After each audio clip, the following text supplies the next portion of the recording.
Halo teman-teman, halo semuanya, selamat datang kembali di channel saya di video yang terbaru.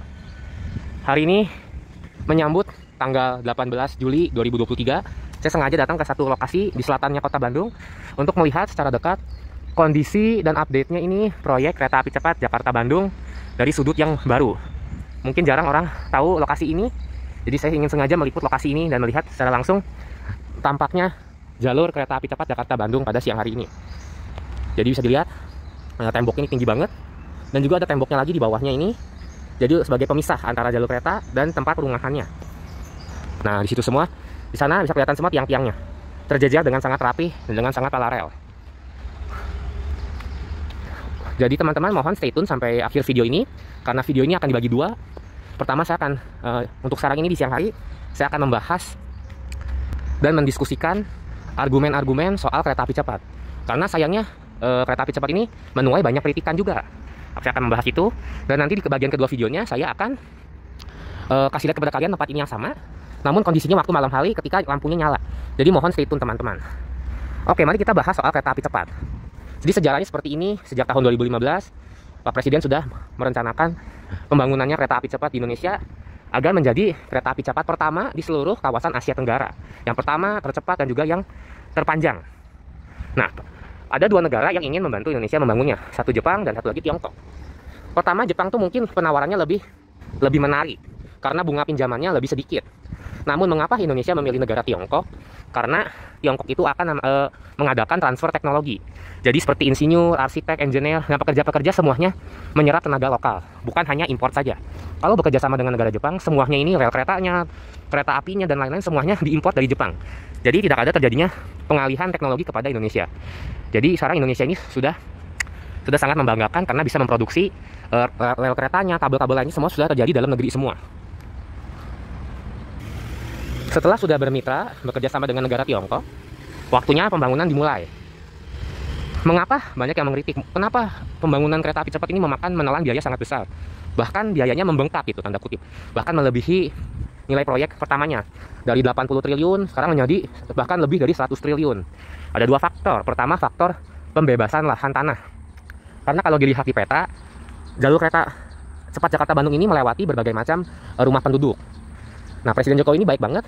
Pak Jokowi ini dia itu mengganti untung. Jadi bukan ganti rugi tapi ganti untung. Jadi bagi para penduduk lokal yang rumahnya harus dipindahkan karena ingin dibangunnya jalur kereta api cepat, nah penduduk tersebut diberikan keuntungan.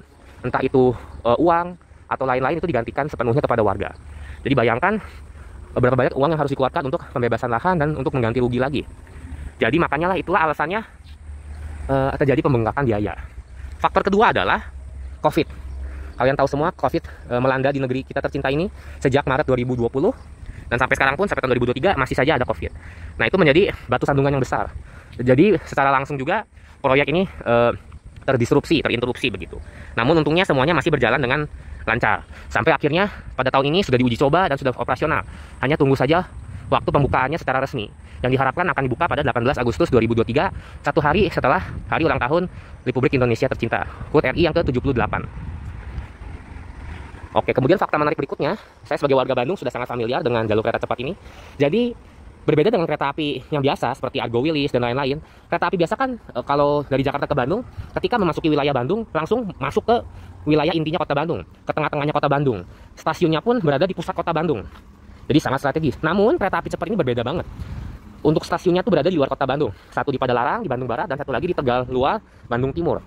Jadi otomatis untuk rel keretanya lokasinya itu di luar kota Bandung.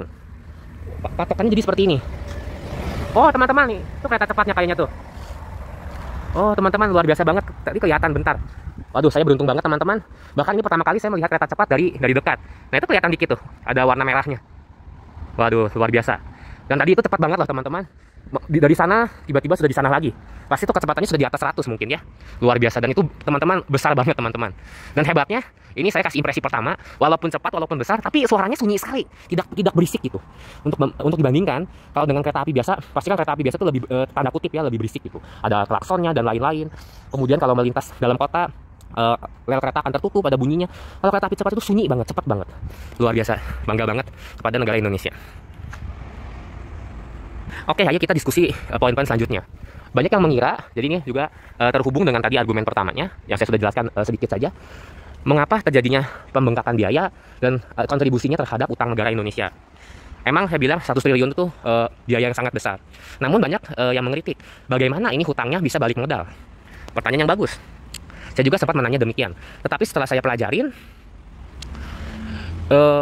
yang diutamakan itu bukan hanya balik modal dari penjualan tiket kereta api cepat Jakarta-Bandung, melainkan kita ini harus melihat seperti gambaran besarnya, seperti dampaknya kepada ekonomi Indonesia, bukan hanya pada masa sekarang, bukan hanya untuk zaman ini saja, tetapi kita ini harus optimis melihat 5 tahun ke depan atau 10 tahun ke depan.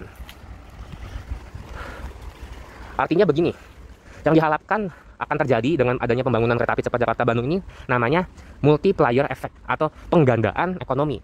Menggandakan itu jadi ekonomi itu melipat ganda, jadi lebih besar. Bagaimana caranya?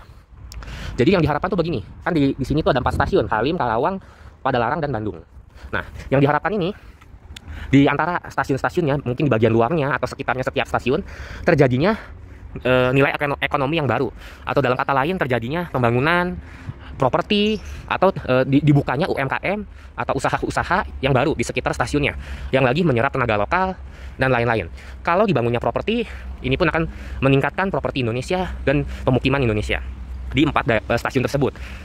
Itu yang paling diharapkan. Jadi otomatisnya kalau itu terjadi, pasti ekonomi sekitar daerah tersebut akan meningkat. Daerah Bandung Timur ekonominya akan meningkat, Bandung Barat ekonominya meningkat, di Karawang ekonominya meningkat, dan juga di Halim ekonominya meningkat. Itu yang diharapkan. Jadi ini sebenarnya bisa dilihat seperti jalan tol saja. Emang jalan tol ini berguna banget. Saya sering menggunakan jalan tol kalau sedang bermobilisasi ke daerah luar kota Bandung, daerah luar provinsi. Jalan tol pun sama, menelan biaya yang sangat besar dan lain-lain. Namun sama halnya seperti proyek-proyek infrastruktur lainnya, pelabuhan, MRT, LRT, atau jalan tol, atau bandara udara, dan lain-lain. Yang diharapkan itu bukan hanya penjualan tiket atau penjualan tarifnya saja, melainkan yang dilihat itu dampak ekonominya. Terbangunnya jalan tol Trans Jawa dan Trans Sumatera menghidupkan ekonomi daerah tersebut. Mungkin seperti contohnya di daerah exit tol, jadi dibuat banyak sekali usaha-usaha atau properti-properti baru. Dan juga demikian, seperti jalur kereta cepat ini, pasti saya percaya, karena ini lokasinya strategis banget, saya juga percaya daerah di sekitarnya jalur kereta api cepat Jakarta-Bandung pun harga tanahnya akan meningkat, dan akan meningkat drastis. Mungkin dulunya hanya berapa puluh ribu per meter atau ratusan ribu, bahkan bisa sekarang menjadi jutaan, mungkin saja. Seperti contohnya ini di sebuah perumahan ini yang saya sengaja kunjungi, ini tuh jalur kereta api cepatnya percis berada di sebelahnya perumahan. Makanya dibangun tembok ini yang dilengkapi dengan lampu-lampu. Nah, pasti otomatis saya juga percaya nilai rumah di daerah perumahan ini akan ikut meningkat. Sama juga kalau ada sebuah perumahan yang dilewatin jalan tol. Jadi persepsinya seperti demikian, teman-teman. Ya, ini sudah hampir sampai ujung, kita terus saja ngebahas. Ya, ini tuh proyeknya luar biasa besar banget, teman-teman. Dan ini tuh mungkin hanya satu segmennya saja, mungkin jaraknya 1 km saja ini. Total ini jaraknya 142 km. Dan terakhirnya, poin terakhir saya, apa yang diuntungkan dari Indonesia? Pertama, martabat dan nama bangsa Indonesia jadi akan lebih terkenal di kancah internasional, di dunia internasional. Karena sekali lagi ini merupakan kereta api cepat pertama di Asia Tenggara. Negara-negara Asia lainnya belum memiliki kereta api cepat secepat ini atau sepanjang ini jalurnya. Jadi ini itu seperti mengharumkan nama negara Indonesia. Saya juga sebagai rakyat Indonesia bangga banget. Karena akhirnya Indonesia pun memiliki sebuah kereta api cepat. Jadi kita sekarang tidak perlu lagi ke luar negeri untuk merasakan pengalaman naik kereta api cepat. Itu satu. Kedua, karena ini merupakan kereta api cepat pertama di ASEAN atau di daerah kawasan Asia Tenggara, pastinya ada peluang besar atau ada kemungkinan besar untuk negara-negara lain itu investasi di Indonesia. Karena mungkin mereka melihat iklim investasi dan juga iklim infrastruktur Indonesia ini sangat pesat, sangat kondusif, pembangunannya sangat tepat dan lain-lain. Dan pasti juga negara lain akan optimis ingin investasi di Indonesia. Dan jikalau negara lain lah yang berinvestasi di Indonesia, pasti akan masuknya dana asing atau mata uang asing. Ini pun akan meningkatkan nilai tukarnya rupiah di bursa saham atau di bursa forex ya. Jadi pasti nilai rupiah akan meningkat juga. Dan terakhir kalinya, kalau investasi naik, ekonomi Indonesia pun secara otomatis akan ikut naik. Jadi dampak positifnya banyak banget. Jadi bukan hanya sekedar kereta api cepatnya saja, tapi dampak eksternalnya, multiplier effect, yang menggandakan ekonomi Indonesia, meningkatkan investasi, meningkatkan harga properti dan tanah, meningkatkan usaha UMKM, pengembangan properti, pengembangan infrastruktur lainnya, dan lain-lain. Jadi semuanya ini tuh terasosiasi, menyambung semuanya, dan ini terjadi demi kemajuannya ekonomi Indonesia, negara kita tercinta. Oke teman-teman, itu saja untuk video siang hari ini. Sekarang waktunya saya tunggu sampai malam hari, dan saya akan datang lagi ke lokasi ini percis, dan kita akan lihat kondisinya pada malam hari. Oh, dan saya juga ingin melampirkan satu fakta unik. Kalau dari posisi saya ini kan depan saya ini sudah jalur kereta api cepat. Nah, di belakangnya, di situ bisa ditemukan jalan tol Padalarang Cileunyi. Itulah jalan tol utama yang menghubungkan kota Bandung atau daerah metropolitan Bandung Raya. Jadi saya juga sebagai rakyat kota Bandung, saya juga sangat-sangat mengandalkan jalan tol Padalarang Cileunyi. Itu juga menyambungkan Bandung Barat dengan Bandung Timur. Dan juga sama, ada relevansinya kepada kereta api cepat. Di bagian barat ada stasiun Padalarang di Bandung Barat, dan untuk Bandung Timur ada stasiun Tegaluar. Ya, sekali lagi teman-teman, ini dia tampaknya jalur kereta api cepat dari dekat. Oke teman-teman, sekarang saya akan pause dulu videonya. Dan nanti malam saya juga akan ke tempat ini yang sama dan akan melanjutkan videonya. Oke, saya pause sebentar. Terima kasih. Halo teman-teman, selamat malam. Sesuai janji saya tadi, saya akan memperlihatkan kepada kalian kondisinya jalur kereta api cepat Jakarta-Bandung pada malam hari. Masih sama saja seperti waktu siang hari, namun kerennya dindingnya ini yang masing-masing memiliki satu bohlam lampu di setiap pilarnya, semuanya menyala dengan kompak. Jadi sekaligus ini juga memperhias dan menjadi dekorasi yang tepat untuk jalan ini. Jadi bagus banget jalannya. Teman-teman, kalau tadi siang saya sudah mendiskusikan dan membahas hal-hal menarik tentang kereta api cepat Jakarta-Bandung dan dampak positifnya yang akan terjadi bagi ekonomi negara kita tercinta. Pada malam hari ini saya ingin membahas tentang fakta-fakta unik tentang kereta api cepat Jakarta-Bandung.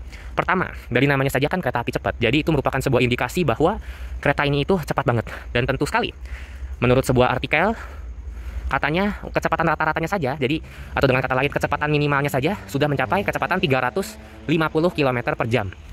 Jadi kalau kita suatu saat nanti akan menjadi calon penumpang kereta api cepat Jakarta-Bandung, pasti setidaknya kita akan berkecepatan 350 km per jam. Sembari kita duduk dengan santai di dalam gerbongnya. Namun bisa lebih cepat lagi. Kalau secara teknis waktu uji coba kecepatannya bisa 385 km per jam. Dan ini saja sudah terbukti. Kalau kalian aktif di sosial media, pasti sudah melihat atau menonton video yang menampilkan bahwa kecepatan kereta api cepat ini bisa menyampai 385 km per jam. Terbukti dari dalam keretanya, ada panel dan tulisannya kecepatan Anda .2 sekian, 385 km per jam. Namun masih lebih lagi, ada namanya kecepatan rekor. Kecepatan rekornya bisa mencapai 420 km per jam. Mungkin ini tidak mungkin dialami oleh penumpang, mungkin untuk alasan-alasan keselamatan. Tapi kalau dipaksakan atau mentoknya kereta api cepat Jakarta-Bandung ini bisa mencapai kecepatan 420 km per jam. Untuk perbandingan, kalau kecepatannya sudah di atas 400 km per jam, itu sangat mirip, menyamai atau bahkan lebih cepat dibanding mobil tercepat di dunia, yakni Bugatti Veyron atau Bugatti Chiron, yang katanya kononnya kecepatannya sampai 400 km lebih. Tapi ingat, ini merupakan kereta yang panjang, bukan satu mobil pribadi. Jadi luar biasa, fantastis sekali kalau bisa mencapai kecepatan 400 km per jam. Berikutnya saya juga ingin bahas stasiun-stasiunnya. Jadi dari namanya, kereta ini menyambungkan kota Jakarta dan kota Bandung, menyambungkan dua provinsi, Provinsi DKI Jakarta dan Provinsi Jawa Barat. Titik mulainya, jadi titik pertamanya jalur kereta cepat Jakarta-Bandung itu dimulai dari stasiun Halim. Halim itu lokasinya di Jakarta Timur, dan secara geografis dekat sekali dengan Bandara Halim, bahkan hanya seberangan begitu ya, tanda kutip. Berikutnya stasiun selanjutnya adalah sudah di luar provinsi, stasiun Karawang. Jadi daerah Karawang itu emang daerah yang memiliki banyak sekali industri-industri. Jadi mungkin cocok sekali untuk menempatkan sebuah stasiun di sana. Mungkin ada orang yang mau kerja ke Karawang dari Jakarta, bisa dengan mudahnya pakai kereta api cepat. Selanjutnya, stasiun berikutnya sudah langsung berada di kawasannya kota Bandung. Stasiun berikutnya adalah stasiun Padalarang. Domisilinya itu masih di bagian baratnya kota Bandung. Secara administratif, kota Padalarang itu bukan bagian intinya kota Bandung, namun menyambung dengan kota Bandung. Seperti Cimahi, tapi dipimpin bukan dengan Pemkot Kota Bandung. Padalarang ini juga strategis karena stasiunnya letaknya itu sebelahan dengan perumahan terbesar di kota Bandung, yaitu perumahan Kota Baru Parahyangan. Oke, dan terakhirnya, stasiun terakhir dalam rute kereta api cepat Jakarta-Bandung ini adalah stasiun Tegaluar. Stasiun Tegaluar ini domisilinya berada di Bandung Timur. Kalau Padalarang di Bandung Barat, Tegaluar ini letaknya di Bandung Timur.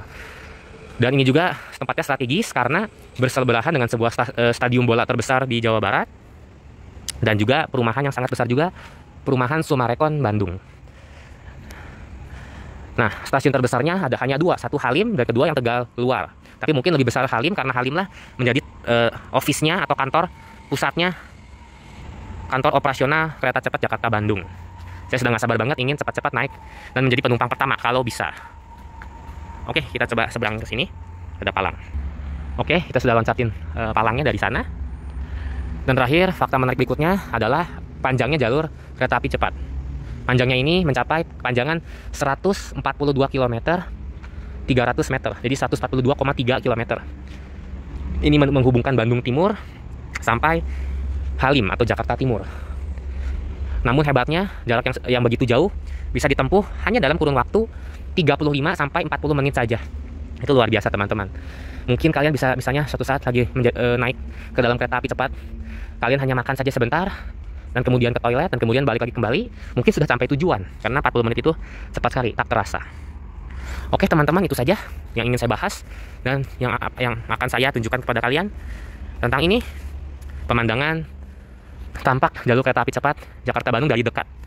Ini posisinya di Bandung Selatan. Saya sengaja jalan jauh-jauh ke sini demi bikin konten ini untuk kalian semua, para subscriber channel saya ini. Terima kasih teman-teman, saya sangat mengapresiasi kalian karena kalian sudah menonton video ini. Teman-teman, bila kalian menyukai video ini, mohon jangan lupa untuk berikanlah jempol pada video ini. Berikanlah like dan share. Dan bagikan video-video ini ke teman-teman, rekan, keluarga, kerabat kalian semua yang menyukai konten-konten tentang infrastruktur, tentang negara kita tercinta Indonesia, tentang pembangunan, dan tentunya tentang transportasi, tentang liburan, tentang kereta api cepat. Dan teman-teman, bila kalian ingin mendukung channel saya ini agar berkembang, agar channel ini bisa terus bertumbuh dan terus lagi membuat konten yang menarik, mohon bantulah dan dukunglah channel saya ini dengan mensubscribe ke channel saya ini, channel Nicholas William, dan nyalakanlah lonceng tombol notifikasinya agar dinotifikasikan untuk setiap upload-upload baru lainnya. Jadi stay tune teman-teman untuk upload-upload berikutnya. Saya akan segera buat konten-konten baru. Stay tune teman-teman. Temboknya juga tinggi banget. Tembok ininya saja sudah mungkin 2 meter tingginya. Nah, kalau itu untuk tembok kereta api cepatnya mungkin bisa 4 meter atau 5 meter atau lebih bahkan. Tinggi banget. Baiklah teman-teman. Sampai jumpa teman-teman. Terima kasih sebanyak-banyaknya sudah menonton sampai pada akhirnya. Terima kasih. Stay tune. Salam sehat. Sampai jumpa. Peace.